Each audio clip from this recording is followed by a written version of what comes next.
नमस्कार, न्यूज 18 राजस्थान पर आप सभी का स्वागत है। मैं हूं आपके साथ हेमंत कुमार और आप देख रहे हैं महारो राजस्थान। चलिए खबरों की शुरुआत करेंगे इस वक्त की बड़ी खबर के साथ। मुख्यमंत्री अशोक गहलोत की समीक्षा बैठक को लेकर के बड़ी जानकारी सामने आ रही है। सीएम अशोक गहलोत आज 4 समीक्षा बैठकें करेंगे। सीएमआर में अलग अलग विभागों की समीक्षा बैठक आयोजित की जाएगी। दोपहर को 12 बजे ग्रामीण विकास विभाग की समीक्षा बैठक होगी। दोपहर को 1:30 बजे सहकारिता विभाग की समीक्षा बैठक रखी गई है और शाम को 5:30 बजे खेल विभाग की समीक्षा बैठक करेंगे मुख्यमंत्री अशोक गहलोत। इसके बाद शाम को 6:30 बजे पर्यटन विभाग की समीक्षा बैठक करेंगे। तो आज एक के बाद एक ताबड़तोड़ कई समीक्षा बैठकें मुख्यमंत्री अशोक गहलोत लेंगे। दिन भर का उनका बिजी शेड्यूल समीक्षा बैठकों को लेकर और बड़ी जानकारी है। ज्यादा जानकारी के साथ हमारे संवाददाता दिनेश शर्मा मौजूद हैं फोन लाइन पर। दिनेश, क्या कुछ जानकारी मुख्यमंत्री अशोक गहलोत के आज प्रस्तावित कार्यक्रमों की? अब बिल्कुल हेमंत, देखिए आज मैराथन बैठकों का सिलसिला चलेगा मुख्यमंत्री निवास पर और अलग अलग विभागों की समीक्षा मुख्यमंत्री करेंगे। पहले मुख्यमंत्री का आज पुणे जाने का कार्यक्रम था, लेकिन क्योंकि वो कार्यक्रम निरस्त हो गया है तो आज 4 अलग अलग विभागों की बैठक मुख्यमंत्री निवास पर बुलाई गई है और दोपहर 12 बजे से बैठकों का सिलसिला शुरू होगा। सबसे पहले ग्रामीण विकास विभाग की समीक्षा मुख्यमंत्री करेंगे दोपहर 12 बजे। इसमें ग्रामीण विकास विभाग के जो मंत्री हैं रमेश मीणा, इसके साथ ही राज्य मंत्री राजेंद्र हुड्डा, उनके साथ ही मुख्य सचिव जो है मौजूद रहेंगे और विभाग के जो आला अधिकारी हैं वो मौजूद रहेंगे। उसके बाद दोपहर 1:30 बजे सहकारिता विभाग की समीक्षा बैठक होगी, जिसमें उदयलाल आंजना जो सहकारिता मंत्री है वो मौजूद रहेंगे और इसके साथ ही विभाग के आला अधिकारी मौजूद रहेंगे। उसके बाद शाम को जो है बैठकों का सिलसिला चलेगा। पहले जो है वो शाम 5:30 बजे जो है वो खेल विभाग की बैठक होगी और उसमें खेल मंत्री अशोक चांदना मौजूद रहेंगे। इसके साथ ही खेल विभाग के जो अधिकारी हैं वो मौजूद रहेंगे और 6:30 बजे जो अंतिम बैठक होगी वो पर्यटन विभाग की होगी, जिसमें पर्यटन मंत्री विश्वेंद्र सिंह मौजूद रहेंगे और विभाग के जो अधिकारी हैं वो मौजूद रहेंगे। तो बैठकों का मैराथन सिलसिला चलेगा और उसमें विभागों की जो भी योजनाएं हैं, जो कामकाज हैं, गतिविधियां हैं, उनको लेकर समीक्षा की जाएगी। और मुख्यमंत्री लगातार इस तरह की समीक्षा बैठकें कर रहे हैं ताकि विभागों के कामकाज में गति आए। जो भी बजट में घोषणाएं की गई है वो बजट घोषणाएं मूर्त रूप ले और जल्द से जल्द जो बजट घोषणाएं हैं उन्हें पूरी किया जा सके। जन घोषणा पत्र में जो वादे किए गए थे इन विभागों से संबंधित, वो ज्यादातर वादे पूरे हो चुके हैं, लेकिन जो घोषणाएं अभी बाकी हैं उन घोषणाओं को सरकार जल्द से जल्द पूरा करना चाहती है। इसके साथ ही पिछले बजट में जो घोषणाएं की गई वो घोषणाएं जो है वो जल्द से जल्द पूरी हो जाए, जो भी शेष रह गई है। और इसके साथ ही इस साल के बजट में जो घोषणाएं की गई हैं वो भी जल्द से जल्द मूर्त रूप में इसकी कवायद जो है वो की जा रही है। तो राज्य सरकार सक्रिय है जो भी वादे जनता से किए गए हैं उनसे जल्द से जल्द पूरा करने के लिए। और यही वजह है कि लगातार ताबड़तोड़ बैठकें मुख्यमंत्री अशोक गहलोत कर रहे हैं। कल भी हमने देखा था कि 2 बैठकें हुई थी। कल उच्च शिक्षा विभाग की बैठक ली थी मुख्यमंत्री ने, उसके बाद इन्वेस्ट राजस्थान समिट जो होने जा रहा है 7 और 8 अक्टूबर को, उसको लेकर समीक्षा बैठक की थी और आज भी 4 बैठकें मुख्यमंत्री ने बुलाई है। तो कवायद यही है कि जनता से जो वादे किए गए हैं, जो भी घोषणाएं की गई है सरकार की ओर से, उनका लाभ जल्द से जल्द जनता तक पहुंचना चाहिए और ये जो भी योजनाएं हैं, परियोजनाएं हैं, गतिविधियां हैं, कार्यक्रम है, वो जल्द से जल्द जो है धरातल पर उतरने चाहिए। बिल्कुल दिनेश, कल भी लगातार समीक्षा बैठकों का दौर और अब मुख्यमंत्री अशोक गहलोत खुद तमाम विभागों को देख रहे हैं। उनकी समीक्षाओं का दौर लगातार जारी है। कोशिश शायद यही लगती है कि बजट की जो घोषणाएं हैं उनको अमली जामा कैसे पहनाया जाए। बिल्कुल, देखिए कवायद यही है क्योंकि बड़े स्तर पर घोषणाएं इस बार बजट में की गई है और जैसे ही बजट आया उसके तत्काल बाद से इस पर काम भी शुरू हो गया था। बजट के कुछ दिनों बाद में ही कई घोषणाएं जो है वो उन पर काम भी शुरू कर दिया गया था। तो जो शेष घोषणाएं हैं उन पर भी जल्द से जल्द काम शुरू हो पाए, क्योंकि सरकार ये चाहती है कि जो भी बजट प्रावधान किए गए हैं अलग अलग योजनाओं को लेकर, उस बजट सेशन में ही जो है उन बजट घोषणाओं को भी मूर्त रूप दिया जाए और जो बजट प्रावधान किया गया है वो बजट का भी सदुपयोग हो पाए, ताकि जनता को जल्द से जल्द उन योजनाओं का लाभ मिल सके, पूरा लाभ मिल सके। तो इसकी कवायद है, क्योंकि देखिए अब सरकार जो है वो क्योंकि अगले साल चुनाव होने वाले हैं, मिशन 2023 मोड पर जो है बिल्कुल। दिनेश, बहुत शुक्रिया तमाम जानकारी के लिए। लगातार अपडेट हम आपसे लेते रहेंगे। आज दिन भर समीक्षा बैठकों का दौर यानी मैराथन बैठकों का दौर चलने जा रहा है। मुख्यमंत्री अशोक गहलोत खुद एक एक विभाग की समीक्षा कर रहे हैं। आज कई विभागों की समीक्षा करेंगे सीएम। चलिए आगे बढ़ेंगे। केंद्रीय जल शक्ति मंत्री गजेंद्र सिंह शेखावत परिवार के साथ राजसमंद जिले के नाथद्वारा पहुंचे और यहां पर श्रीनाथ जी मंदिर में मंगला झांकी के दर्शन किए।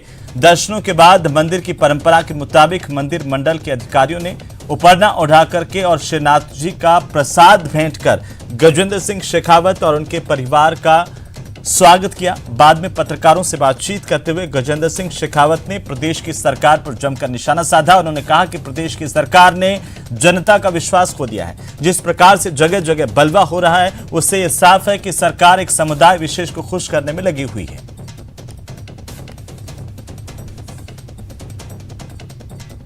और वर्तमान सरकार जिस तरह से धार्मिक उन्माद फैला करके समाज को मजहब के आधार पर बांटने की कोशिश कर रही है, अपनी राजनीतिक महत्वाकांक्षाओं की पूर्ति के लिए, कुर्सी पर बने रहने के लिए इस तरह से समाज को विभिन्न वर्गों में विभक्त करना, हालांकि कांग्रेस की पुरानी परंपरा रही है। आजादी के समय से लेकर के आज तक तो यदि भारत का इतिहास उठा करके देखें तो मजहब के आधार पे, धर्म के आधार पर, ऊंच नीच के आधार पर, छोटे बड़े के आधार पर, शहर और किसान के आधार पर, मजदूर और मालिक के आधार पर इस तरह के बंटवारे करने का कांग्रेस पार्टी का इतिहास रहा। तो चलिए आगे बढ़ेंगे। और इसी बीच बड़ी खबर हम आपको बता दें, सांप्रदायिक घटनाओं की जांच के लिए विशेष टीम का गठन किया गया। एडीजी इंटेलिजेंस के नेतृत्व में 6 सदस्यीय विशेष जांच दल गठित किया गया है। डीजीपी एमएल लाठर ने इसे लेकर आदेश जारी किए हैं। बड़ी खबर इस वक्त की, अप्रैल मई में 3 जिलों में सांप्रदायिक घटनाओं की जांच होगी। जिस तरीके से एक के बाद एक जिलों में सांप्रदायिक घटनाएं सामने आई हैं, उसके बाद अब उनकी तह तक जाने की कोशिश राजस्थान पुलिस की है। करौली, भीलवाड़ा और जोधपुर शहर में सांप्रदायिक घटनाएं हुई और 1 महीने में ये जांच टीम जांच पूरी कर पुलिस मुख्यालय को अपनी रिपोर्ट सौंपेगी। बड़ी जानकारी, एडीजी इंटेलिजेंस के नेतृत्व में 6 सदस्यीय विशेष जांच दल का गठन किया गया है। डीजीपी एमएल लाठर ने इसे लेकर आदेश जारी किए हैं। इस जांच दल को 1 महीने का समय दिया गया है। 1 महीने में जांच करके जो जांच टीम है वो पुलिस मुख्यालय को अपनी रिपोर्ट सौंपेंगी। उसके आधार पर आगे पुलिस कार्रवाई करेंगी, तैयारी करेंगी, ताकि इस तरह की घटनाओं पर अंकुश लगाया जा सके, उन लोगों को सामने लाया जा सके जो इस तरह की घटनाओं के पीछे छिपे हैं। तो राजस्थान पुलिस लगातार सतर्क है इसे लेकर के, चूंकि अप्रैल मई में 3 जिलों में सांप्रदायिक घटनाएं राजस्थान में हुई। उसके बाद सवाल उठे थे कि आखिरकार एक के बाद एक किस तरीके से घटनाएं हो रही हैं, उसी को लेकर के जांच होगी।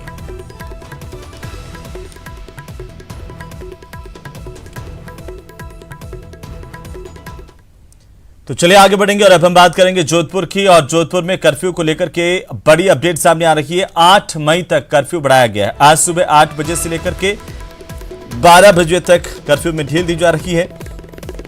4 घंटे की ढील और इसी दौरान तमाम जो लोग हैं वो अपने जरूरत का सामान खरीद रहे हैं, अपने अपने घरों से बाहर निकले हैं। पुलिस प्रशासन चप्पे चप्पे पर तैनात है। इंटरनेट सेवाओं पर हालांकि अभी भी प्रतिबंध बरकरार है। अब तक 200 से ज्यादा लोगों की गिरफ्तारी हुई है जोधपुर के हिंसा मामले को लेकर के। और जोधपुर विवाद में बड़ी अपडेट हम आपको बता दें, जोधपुर में 8 मई तक 12 बजे तक कर्फ्यू बढ़ाया गया है। आज सुबह 8 बजे से 12 बजे तक 4 घंटे की ढील है।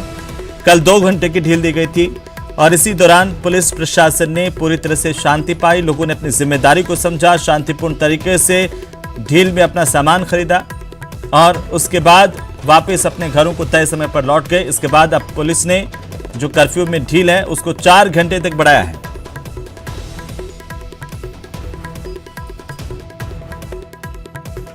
राहत के 4 घंटे। इन 4 घंटों में जोधपुर के 10 थाना क्षेत्रों की आम पब्लिक निकली है बाहर अपनी जरूरत का सामान जुटाने को। कर्फ्यू लगातार जारी है। बीते दिन से अब आने वाले दिन तक कर्फ्यू बढ़ाया गया है, यानी कि 8 मई तक कर्फ्यू जारी रहेगा। और जो कर्फ्यू बढ़ा है तो उसमें ढील भी दी गई है और उस ढील के तहत, राहत के तहत मंदिर के कपाट भी खुले हैं तो लोग भी घर से बाहर निकले हैं। सब्जी मंडी शिवांची गेट खांडा फलसा थाना क्षेत्र, जहां आज बाजारों में जरूरत से ज्यादा भीड़ नजर आ रही है अपनी आवश्यकताओं के सामान को जुटाने के लिए। एक अनिश्चितता भरा माहौल जरूर है, साथ ही साथ इंटरनेट की जो बंदिश है वह भी जारी है। इन सब के बीच में लोगों को यह उम्मीद है कि शहर एक बार फिर पटरी पर लौटेगा, अमन, चैन और सद्भाव, सौहार्द कायम रहेगा। 4 घंटे की जो ढील मिली है, इसमें आमजन अपनी जरूरत का सामान जरूर जुटा रहा है। पुलिस भी मुस्तैद है, साथ ही साथ यही कयास लगाए जा रहे हैं कि बड़ी जल्दी यह जो दंश जोधपुर ने झेला है उससे कहीं न कहीं राहत मिलेगी। किस तरीके का माहौल देख रहे हैं आप? बढ़िया, अच्छा, अल्लाह का शुक्र है, अल्लाह का करम है, अच्छी माहौल शांति है हमारे यहाँ पर, कोई लेना नहीं है सर। हम भाईचारे से रहते हैं सर। अल्लाह सबको खुश रखे, सबको खुश रखे। निमत दे, आप कहाँ से आए हैं? हम प्रताप नगर से। प्रताप नगर से क्या करने आए हैं? सब्जी लेना है। सब्जी लेना है। जो ये माहौल हुआ उसको लेकर के अब क्या चाहते हैं आप? अब खुलना चाहते हैं हम, तो परेशान है बहुत। क्या परेशानी देख रहे हैं? परेशानी ये धंधे की परेशानी, हम तो मजदूर आदमी है, हम तो बहुत परेशान हो गए हैं इस माहौल से। तो देखिए, आम पब्लिक, आम नागरिक वो कि अपने आप को परेशान बता रहा है, क्योंकि मजदूरी चली गई, 4 दिन लगातार बंद रहा। अब उसके बाद में चाची से बात करते हैं, क्या कहेंगे चाची?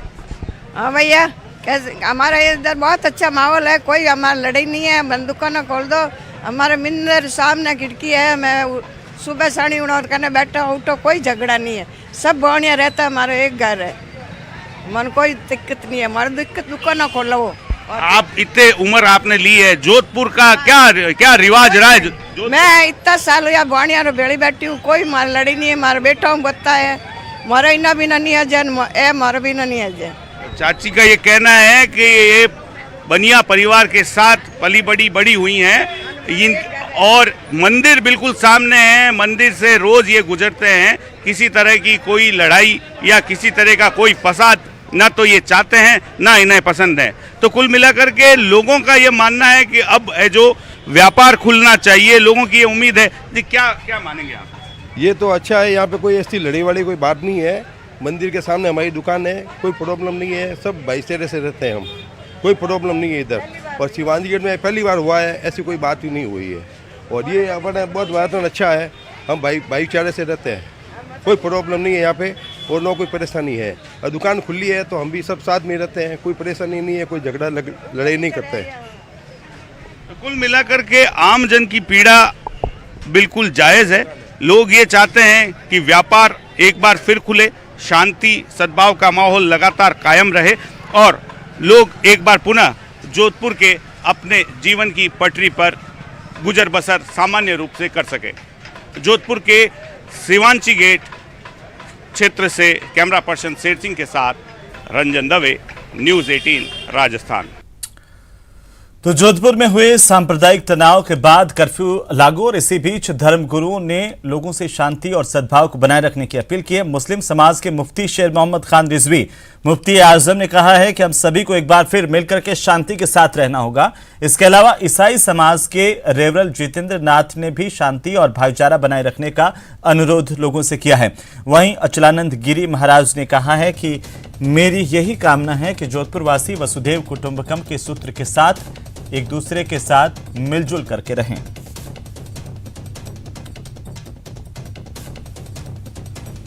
मैं अपने तमाम मुसलमान भाइयों से और हिंदू भाइयों से बड़े अदब के साथ दरख्वास्त करता हूं कि मैंने कल एक दरख्वास्त पेश की थी मुसलमान भाइयों से, जुमे की नमाज के ताल्लुक से, उस पर आप लोगों ने अमल किया। मैं बहुत आपका शुक्रगुजार हूं और आपके इस मोहब्बत का प्रशासन पर बहुत बड़ा असर हुआ कि आप लोगों ने घर पे नमाज पढ़ी, घर में इबादत की। इसका हमारे हाई कमान पर और प्रशासन पर बड़ा असर पड़ा है।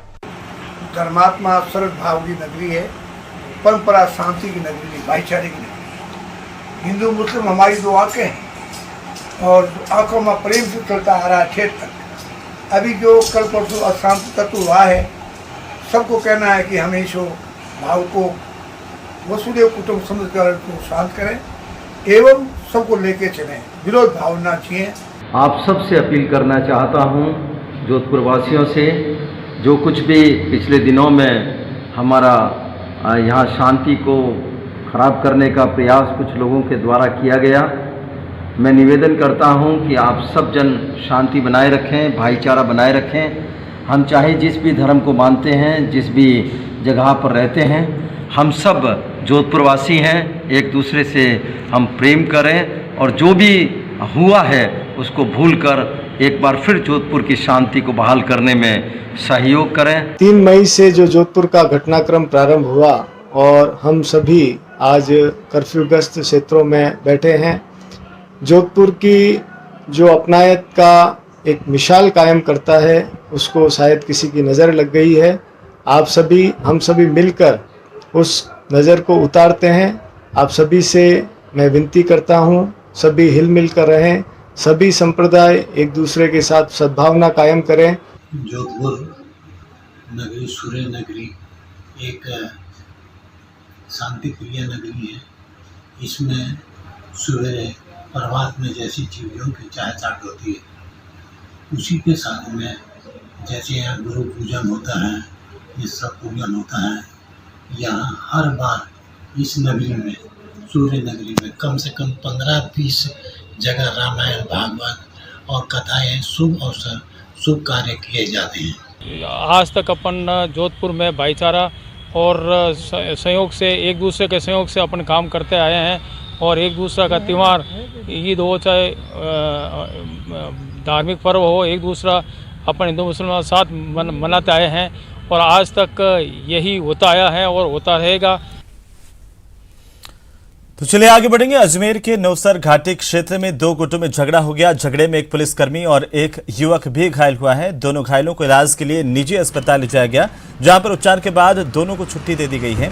एसपी प्रियंका रघुवंशी ने बताया है कि पिछले दिनों शादी समारोह में रातीडांग और नौसर क्षेत्र के रहने वाले युवकों में झगड़ा हुआ था, जिसके बाद शुक्रवार को दोनों गुट एक बार फिर आमने सामने हो गए। झगड़े की सूचना पर पहुंची पुलिस ने मौके से युवकों को खदेड़ना शुरू किया। इस दौरान किशनगंज थाने में तैनात कांस्टेबल राम सिंह के सर में चोट लगी। साथ ही झगड़े के दौरान एक युवक को भी सिर में चोट आई। घटना के बाद कुछ युवकों को हिरासत में लेकर पूछताछ की जा रही है।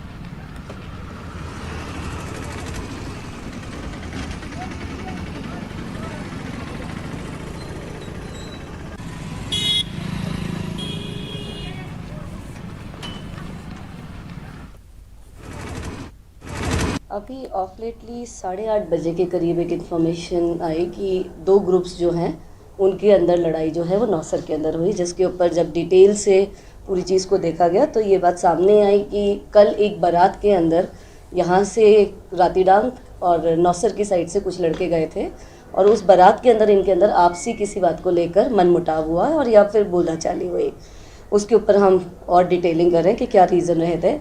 उसी बात को लेके उनमें से एक लड़का जो था जिससे कल बहस हुई, वो आज इनको उस एरिया के अंदर देखा, तो बाकी जो ग्रुप के लोग थे नौसर के वगैरह में, उन लोगों ने उन लोगों के साथ में बोलाचाली शुरू की, जिसके अंदर के बाकी ग्रुप के जो लड़के थे, और इस तरीके से देखते देखते वहाँ पर 20-30 लड़के इकट्ठे हो गए जो कि आपस में दे स्टार्टेड फाइटिंग। ये सारे के सारे जो हैं वो चीता मेहरात कम्युनिटी से मेजरली बिलोंग करते हैं, जो कि रातीडांग और नौसर एरिया के अंदर है। और इसी बीच के अंदर जब आपको, जैसे कि अभी आप SHO साहब ने भी आप लोगों को बताया था कि उनको पकड़ने के लिए और झगड़ा सुलझाने के वक्त के अंदर जो एक पुलिसकर्मी है उनके भी चोट आई है।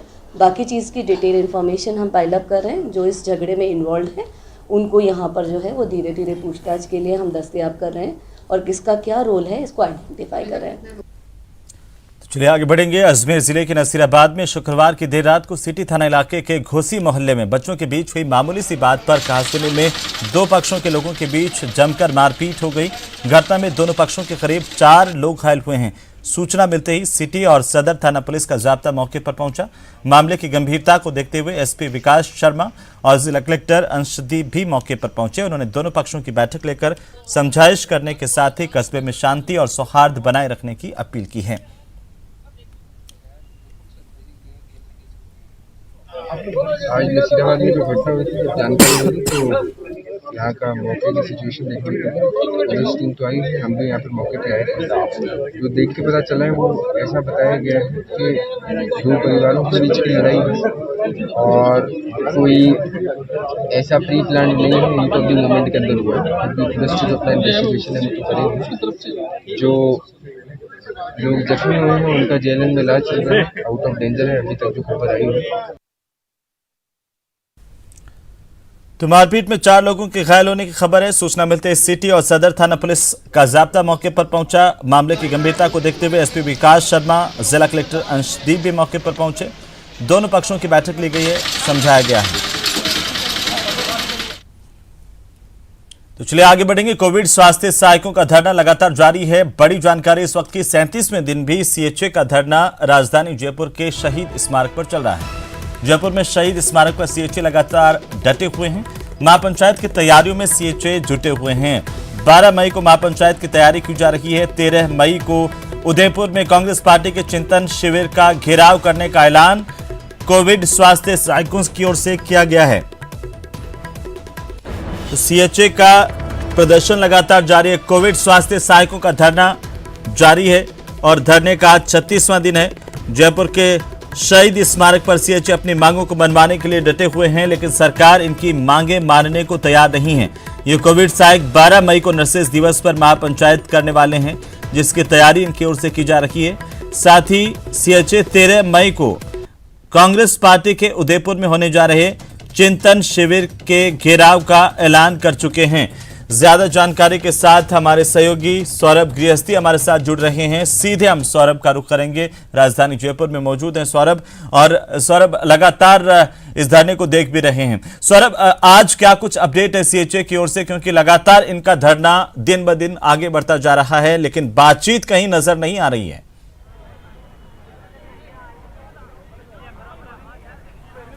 जी बिल्कुल, देखिए आज 37वां दिन है और आज 37वें दिन भी शहीद स्मारक पर धरना जो है वो लगातार जारी है। ना तो किसी तरह का अब इनको आश्वासन मिला है, ना ही कोई वार्ता जो है वो चल रही है। लेकिन इन लोगों का भी कहना है कि जब तक इनकी मांगे पूरी नहीं हो जाती तब तक आंदोलन जो है वो जारी रखा जाएगा। लेकिन आज एक अलग तस्वीर शहीद स्मारक से देखने को मिल रही है। आज शहीद स्मारक पर तमाम जो कोविड स्वास्थ्य सहायक हैं वो सफाई अभियान में जुटे हुए हैं। स्वच्छता के तहत इन्होंने आज शहीद स्मारक पर सफाई जो है वो की जा रही है, क्योंकि जिस प्रकार से काफी दिनों से ये डटे हुए और यहाँ पर और भी धरने प्रदर्शन जो है वो होते हैं। इस लिहाज से तमाम कोविड स्वास्थ्य सहायकों ने आज इस शहीद स्मारक पर सफाई अभियान का आगाज जो है वो किया है और तमाम यहाँ पर जो इतने भी कोविड स्वास्थ्य बैठे हैं वो लोग जो है वो इस पूरे परिसर की सफाई जो है वो इस वक्त करते हुए नजर आ रहे हैं। 12 मई को महापंचायत जो है वो लगातार की जाएगी। इनका ऐलान जो है वो साफ तौर पर है कि हरियाणा और पंजाब के किसान नेताओं को यहाँ पर बुलाया जाएगा। इसके अलावा 13 मई को उदयपुर जाने का कार्यक्रम भी इन लोगों द्वारा तैयार किया गया है, ताकि वहां पर चिंतन शिविर में जाकर ये लोग जो है वो कांग्रेस के बड़े नेताओं से मुलाकात करेंगे और इनकी मांगों को लेकर अवगत कराएंगे। तो ये तस्वीर शहीद स्मारक पर देखने को मिल रही है कि किस प्रकार से ये लोग जो है वो स्वच्छता अभियान जो है वो यहाँ चलाए हुए। क्या कारण है, आज क्यों सफाई वफाई की जा रही है? पिछले 36 दिन से हम यहाँ पे बैठे हैं। हमारा जो धरना था उसकी हम सफाई निरंतर कर रहे थे, लेकिन दूसरी साइड भी धरने लगे हुए थे, लेकिन यहाँ पे काफी बिल्कुल गंद मचा हुआ है। आप देख रहे हो कोई सफाई नहीं है। फिर भी ये शहीदों का स्मारक है, एक शहीदों की यादें हैं इसके साथ जुड़ी हुई हैं, पूरे राजस्थान के शहीदों की यादें जुड़ी हुई हैं। अच्छा नहीं लगता यहाँ पे गंदगी फैले। ये हमारा परिवार है, अब हमारा घर है, ये हम अपने घर को गंदा होने कैसे दे सकते हैं, इसलिए हम सफाई कर रहे हैं। अच्छा, आंदोलन को लेकर बताएं कि आगे किस प्रकार से रहने वाला आपके महापंचायत का आप लोगों ने ऐलान किया है, तो महापंचायत में क्या कुछ रहेगा? आंदोलन को लेकर जैसे एसएफआई के जो प्रदेशाध्यक्ष हैं सुभाष जी जाखड़, वो हमारे समर्थन में आके यहाँ पे ऐलान करके गए 12 तारीख को आएंगे। राजाराम जी मील ने हमारा पोस्टर लॉन्च किया, जल्दी फोटो मैं आपको भेज दूंगा। और लगभग जितने भी किसान नेता हैं हम उनसे संपर्क करने की कोशिश कर रहे हैं। आज छात्र संघ अध्यक्ष हैं जो पूरे राजस्थान के, उनसे संपर्क किया जाएगा। बहुत बड़ी महापंचायत जो 12 तारीख को होगी इसके अंदर, और जिसकी प्रशासन को जिसकी बौखलाहट और सरकार की बौखलाहट सामने आने लग गई है। प्रशासन रात को डेढ़ बजे आके चेक करता है भी कितने लोग हैं, क्या कर रहे हैं, क्या नहीं कर रहे। हमारे कुछ साथी हैं, उनके साथ बाहर मारपीट भी हुई है, छीना झपटी हुई है, फोन छीन लिए गए। मतलब कहीं ना कहीं ये इशारा देता है भी सरकार डरी हुई है। अच्छा, तो अब 13 तारीख को आप लोगों ने उदयपुर में चिंतन शिविर में भी जाने का प्लान बनाया है, वहाँ किस प्रकार से कार्यक्रम रहेगा आप लोगों का? उसका जो भी लोग यहाँ पे आए होंगे उनके साथ प्लान बनाकर 13 तारीख को बसों के द्वारा यहाँ से रवानगी ली जाएगी उदयपुर के लिए। और अगर हमारा संख्या बल अच्छा खासा यहाँ पे हो जाता है तो कुछ बड़ा करने की अगर हम क्षमता रखते हैं तो 12 तारीख को भी कुछ बड़ा कर सकते हैं। तो आपने सुना किस प्रकार से ये लोग जो है वो अब चेतावनी भरे लहजे में ऐलान जो है वो यहाँ पर करते हुए नजर आ रहे हैं, लेकिन संख्या बल जो है वो कम होने का नाम जो है वो नहीं ले रहा है। लगातार बड़ी संख्या में कोविड स्वास्थ्य सहायक जो है वो यहाँ पर बैठे हुए हैं और अपने आंदोलन को जो है वो आगे बढ़ा रखे हैं, ताकि जिस प्रकार से उनकी मांगे हैं संविदा कैडर में शामिल करने की, वो जो है वो मांग जब तक पूरी नहीं हो जाती तब तक ये तमाम कोविड स्वास्थ्य सहायक जो है वो न सिर्फ यहाँ पर डटे हुए हैं बल्कि आंदोलन को आगे बढ़ा भी रहे हैं और अलग अलग इवेंट यहाँ पर कर रहे हैं, ताकि लोगों में जो कोविड स्वास्थ्य है उनका उत्साह जो है वो किसी प्रकार से कम न हो। तो उसको लेकर तमाम कोशिशें जो है तो कोविड स्वास्थ्य सहायकों द्वारा की जा रही है। जी हेमंत। बिल्कुल सौरभ, और लगातार इनका उत्साह हम देख पा रहे हैं कि इतने दिनों के बावजूद भी बरकरार है। महापंचायत की बात कर रहे हैं, अलग अलग नेताओं से संपर्क की बात कर रहे हैं, किन किन नेताओं से इनका संपर्क अभी तक हुआ? और महापंचायत की अगर हम बात करें तो किस स्तर पर महापंचायत का आयोजन किया जाएगा? कौन कौन नेता यहाँ पर इस महापंचायत में शामिल हो सकते हैं?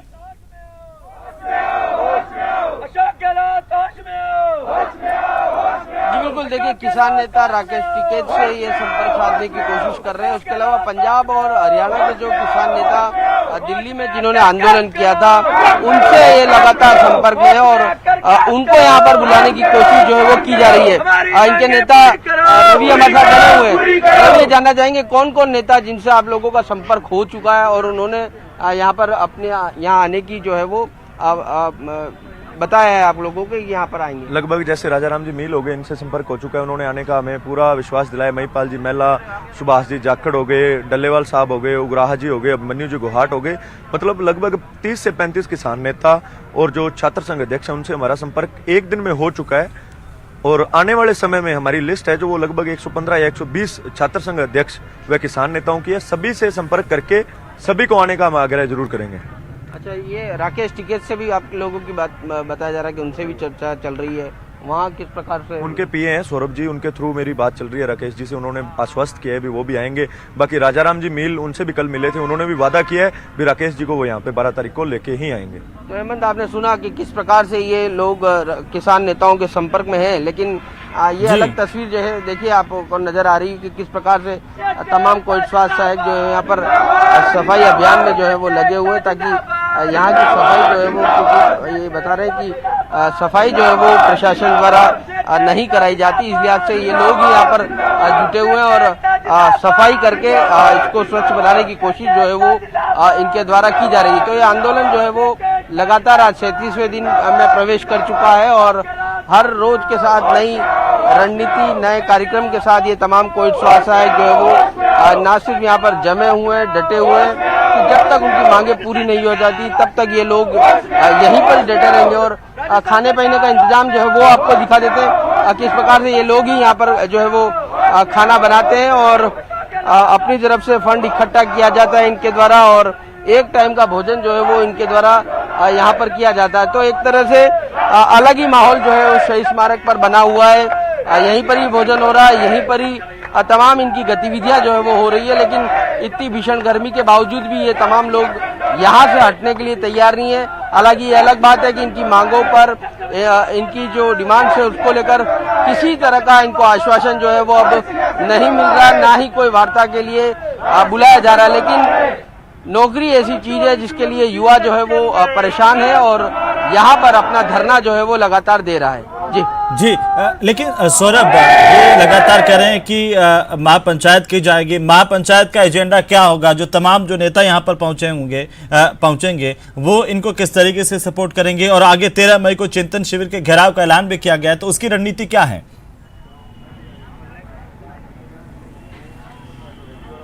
जी बिल्कुल, देखिए महापंचायत सिर्फ इसी लिहाज से कि इनको संविदा कैडर में शामिल किया जाए, इनकी एक ही मांग है। क्योंकि यहाँ पर देखिए तमाम राजनीतिक दल के लोग पहुंचे, आम आदमी पार्टी के नेता पहुंचे, बीजेपी के बड़े नेता पहुंचे, कांग्रेस के भी बड़े नेता यहाँ पर पहुंचे हैं। लेकिन इन लोगों ने सभी लोगों को यहाँ पर समर्थन जरूर मांगा है, यहाँ पर बुलाया जरूर है, लेकिन किसी तरह का पॉलिटिकल एजेंडा यहाँ पर घोषित नहीं करने देना चाहते। इन लोगों का कहना है कि इनकी सिर्फ एक ही मांग है कि इन्हें संविदा में शामिल कर लिया जाए, वो भी महज 7,900 रुपये इनकी तनख्वाह है, तो वो ही दे दी जाए और उसी के लिए ये लोग यहाँ पर जुटे हुए हैं। पॉलिटिकली किसी तरह का न सपोर्ट ले रहे हैं, ना ही पॉलिटिकल बात जो है वो इस मंच से यहाँ पर हो रही है। और कोशिश ये है कि ये जो इनका धरना है वो किसी तरह से पॉलिटिसाइज जो है वो ना हो पाए, इसकी कोशिश तमाम कोविड स्वास्थ्य सहायक यहाँ पर कर रहे हैं। जी बिल्कुल सौरभ, चलिए बहुत शुक्रिया तमाम जानकारी के लिए, हमारे साथ जुड़ने के लिए। लगातार अपडेट हम आपसे लेते रहेंगे। बहरहाल CHA लगातार प्रदर्शन कर रहे हैं